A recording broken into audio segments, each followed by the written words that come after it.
Ay, di ba sinabihan na kita? Na bawal kang kumain dyan? Ay, Kapatayin pa yung paa mo sa lamesa, oh. Lalanggami yan dyan. Doon, kumain sa lamesa.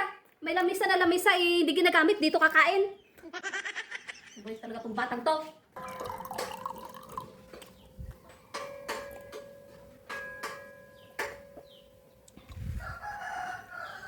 Ano na naman yan?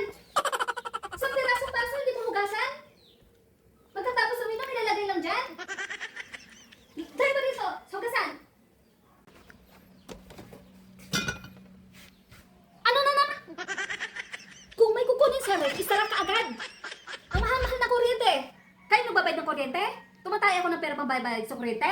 hindi na. Pagkatapos kumuha ng ano dito, isara.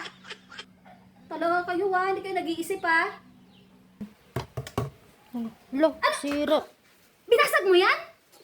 Ito, kanina ka pa kanina ka pa. Wala na tayong tupperware. Pinapagpag ko lang naman kasi may langgam. Papalitan mo to May matira-tirang pagkain na tayo malalagyan ng pagkain. Kayo nag-iingat ang mga gamit. Basta subo mo eh. Ingat.